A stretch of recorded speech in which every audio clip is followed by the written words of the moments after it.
Hello crochet friends, it's me, Jonah, and the sponsor of today's show and tell is Yarn Inspirations, and in today's show and tell, I'll be showing you and taking you through a few of the steps, techniques, and a few extra things to help you in making the Bernat slipper socks. I made the Bernat slipper socks for many reasons. First of all, I love the nice thick ribbed cuff, and then this little band of color B right here. But I also love the practicality and warmth factor. So if I turn it up here, you can see we start off with the basic sole, do one round of back loop work, some rounds of single crochet, and then this decreasing part, all it is single, half double, and double crochet. So these are extremely simple to make, and they make perfect gifts for any time of the year. And for this set, I used just a navy and a tan. But for the set I'll be demonstrating in today's show and tell, I wanted to change it up, so I decided to go and get a Bernat Softly Chunky in the tweeds. And I love this beautiful light gray with the ultra blue, tan, and cream flecks. And since there's cream flecks in here, I thought it would go perfectly with the natural colorway. And then the other materials you'll need is the free written pattern, which I'll have put a link down to below. And another thing is that this comes in two sizes for the pattern. It's a small, which is a ladies 5 to 7, and then a large, which is a ladies 8 to 10. And then I'll show you how to change it up and follow the pattern, whatever size you want to make. And then of course you'll also need a pair of scissors. And you'll need 2 Susan Bates crochet hooks. I have one of that I'll be using here, and this one is a 6.5 millimeter. So now it's time to get started on our Bernat slipper socks, and I'll start by showing you the technique of how to do the rib stitch. I'm going to start this show and tell by giving you a brief overview of the pattern. So to begin, up here we just have the name Bernat Crochet Slipper Socks, and down here we have the recommended hook sizes, a 6.5 and an 8 millimeter, and then the amount of yarn you'll need for your different size and the size of the balls, because Bernat Softly Chunky comes in different size balls. Then if you come over, it says finished foot length and shoe size. So for the small size, which is the one I'll be demonstrating with in today's video, because it's the one that happens to fit me, is the ladies 5 to 7, which is a 9-inch foot length. And then the large is the ladies 8 to 10, which is a 10-inch foot length. And then right here we have the gauge. And here we start right away with the sole. And if necessary, you can come up here to look for the abbreviations. But now if you're wondering how to change your sizes, let's go back to here. So whenever it comes to a set of instructions, you'll get 2 instruction sets. This first one right here, this 15, is for the small. The 17 is for the large. So if you're making the size small, you would chain 15. And if you're making the size large, you would chain 17. And same here, we're up, and there's an instruction change. So if you're making a size small, work 5 single crochet. If you're doing a size large, work 7 single crochet. And then if you come down here, you'll see we'll have 35 stitches at the end of round 1 if you're working a large, and 31 if you're working a small. And then now we're switching to the upper part of the boot, like right down here in the pattern, right after the stripe. Then you're going to work through working your decreases until you work from here up to there. And then this is where you start the cuff, which is what I'll be demonstrating today, because it's the rib stitch.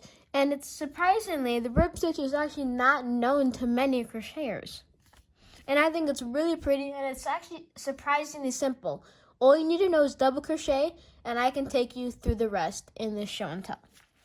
And then a really nice added benefit is on the 3rd page, you have a stitch diagram. So whether you go better with text patterns or a stitch diagram, here it is, and you can see when I see this symbol, where it's like a T with a dash through it, I can look over here, and that means double crochet. And then when I see a little plus sign, I look over here, and oh, that's a single crochet. So you can follow along. And now it's time to begin the actual rib stitching. So here's my first booty, and it's all completed. And right now I'm working on a second booty, and this one I have to finish up the ribbing on top. So I'm going to take my yarn strand, pull this strand through just to make sure it's secure. I'll snip this a little closer, and I'll weave that in later. So then I'm going to go into my first space here, pull up 2, and then I'm going to chain 2. And this is the first step in beginning your cuff. And if you aren't already this far, you would begin by just working a round of double crochets. But now it's time to begin working the double crochet rib stitch, which is alternating double crochet in the front post and double crochet in the back post. The front posts are the stitches right here. That'll make it come up and arch out, and the back posts are the ones right here where it kind of recedes back into your work. So for the front post, you would start with your double crochet like this, go up, yarn over, and you have 2 loops on your hook. Insert and come around the front of the post. So in this case, the front of the post is on our hook. Then you're going to pull back through and finish your double crochet. And now we got to do a back post. So we're going to yarn over. And now we're going to get the back of the post on our hook. So we're going to come around the back to the front, and then stick it around the front to the back. And now if I turn it, you can see we have this back of the post on our hook. So we're going to grab our yarn, pull back through, and double crochet. So you can see we've continued the previous pattern. Let's keep doing this, and it might take a little practice, but I guarantee you, after a few rounds, you'll get the hang of it and you'll be speeding along in no time. Yarn over. Oh, this is a front post because it's coming out the front. So we're going to go around out to the back and back up to the front. Pull up, and then finish your double crochet as you normally would by pulling through 2, yarning over and pulling through 2. Yarn over. And another way I could put it is you need to come to the back and then to the front. So if you're working a back post, you'd want to end with your hook sticking out of the back like this. Okay? Finish it. And then now I'm going to work a front post. So I want to end with my hook sticking out the front, like this. And that's a really easy way to know if you're doing a back or a front post. And another thing, if I place down my crochet hook right here, look at that stretch. Here's the stretch of the rib stitch, and it goes right back. It's stretched out to here, and I let go and it comes all the way back.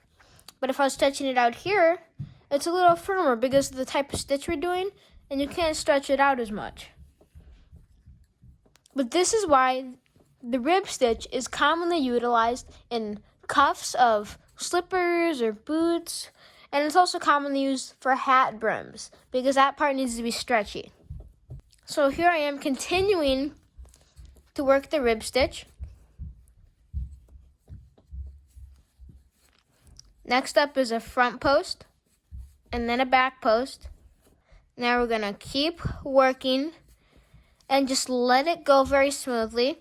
It does help if you're actually using a Susan Bates hook because this pointed edge right here helps you scoop around the back and go through it because it has the pointed edge, but more importantly, the pointed head up here. So that way you can easily go through your hooks as opposed to a rounded one that kind of gets caught and doesn't fully get around there. And now I'm going to speed up a little bit so I can get to the end of the row. I have about 10 stitches left here. And you can also do this differently. If you don't like the 1x1 and you want a thicker actual rib, you could do 2 front post stitches, 2 back post stitches, or you could do 2 front, 1 back, 2 back, 1 front, whatever you like, and you can kind of play around with it and find your appeal. We have a few stitches left, and then I can show you a really cool way of fastening off when you're doing this cuff. Okay, we're going to work our last post stitch here. After we unravel some yarn, you're going to yarn over and work your last post stitch. And right here, ignore the chain 2. You could also chain 1 if you'd like, but I find 2 works best for me. So then you're going to drop it. Take your scissors and cut a nice long strand. Then you're going to pull that strand up. But you're not going to do that until you've worked however long you want your cuff to be. This is only 6 rows because this is just for demonstration purposes. But I recommend you either go up to 9 rows at the minimum, and I prefer to do 9 rows, but you can also add extra or take away if you'd like. So once you pull up, take that strand. And this part could pull up easily, so be careful because we didn't do a full fasten off. So then what you're going to do is go to your first stitch, take your hook from back to front, pull the yarn back through, and then if we turn our work to the top here, we can see it looks like these little arrows or interlocking chains come all across the top, and that's what makes it such a nice edge. And once you pull this one back through, you want to have this join as an arrow too, so it looks continuous. So then you can insert back up to the top of that other stitch, pull this through, and you can't even tell. So that's a really nice and easy way to join.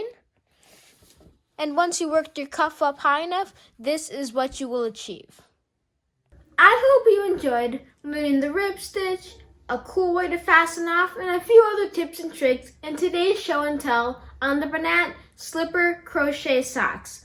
And there's just so many cool things about this pattern.